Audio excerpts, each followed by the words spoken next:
Saudara, dalam peringatan Hari Lahir Pancasila di Dumai Riau, Presiden Joko Widodo menegaskan Indonesia harus optimistis di tengah krisis internasional. Indonesia harus memperkokoh kemandirian bangsa. Jokowi menambahkan Indonesia juga konsisten memperjuangkan kemerdekaan semua bangsa termasuk Palestina. Indonesia konsisten dengan politik bebas aktif, memperjuangkan kemerdekaan semua bangsa, termasuk kemerdekaan bangsa Palestina, dan memperjuangkan perdamaian dunia. Peran Indonesia dalam politik internasional semakin kokoh.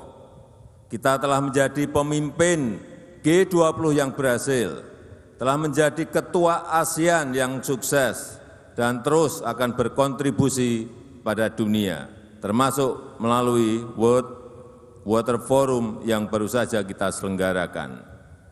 Keaktifan dalam dunia internasional tidak menyurutkan perjuangan kita untuk berdikari dalam bidang ekonomi.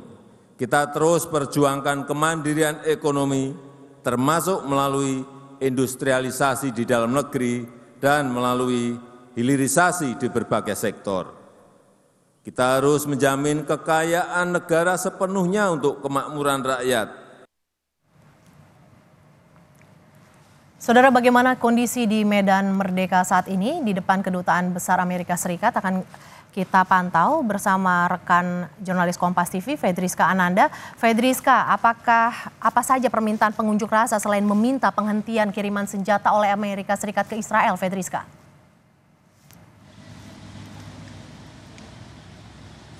Ya, selamat siang Mercy dan juga saudara. Tentu selain penghentian dukungan oleh Amerika kepada Israel diminta oleh massa aksi ini adalah terkait dengan pembebasan Palestina.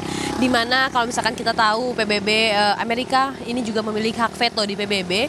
Mereka berharap dengan hak veto ini Amerika dapat berpihak kepada Palestina, tidak melulu kepada Israel begitu ya. Karena kalau misalkan kita melihat bagaimana kemudian gempuran senjata serangan udara yang dilancarkan oleh Israel kemarin ke selatan Palestina, ke Rafah, ini cukup menarik perhatian banyak masyarakat Indonesia. Tidak hanya masyarakat Indonesia namun juga seluruh dunia. Bagaimana kemudian camp pengungsian yang harusnya menjadi tempat paling aman ketika dalam masa perang seperti ini kemudian menjadi sasaran gempuran oleh militer Israel. Kalau misalkan kita juga melihat Mercy dan juga saudara, kemudian Indonesia ini juga punya sikap begitu terkait dengan dukungannya terhadap Palestina.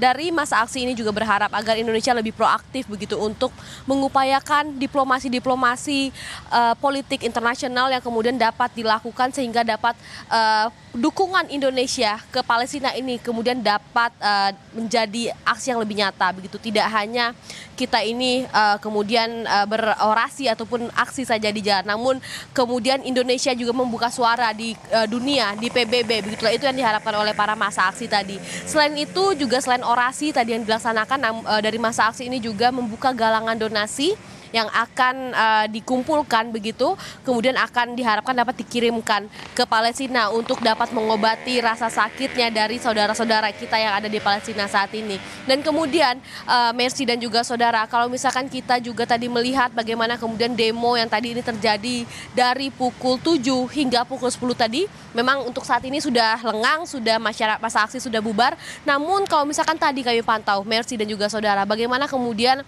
mayoritas dari massa aksi ini adalah perempuan dan juga anak-anak. Ini adalah mewakili ataupun berkaca dari kejadian yang kemarin terjadi di Rafah. Bagaimana kemudian banyak wanita dan juga anak-anak kehilangan nyawa akibat serangan udara yang dilancarkan oleh Israel. Mercy. Si bela Palestina digelar di depan Kedutaan Besar Amerika Serikat di Jakarta. Terima kasih jurnalis Kompas TV Fedriska Ananda atas laporan Anda.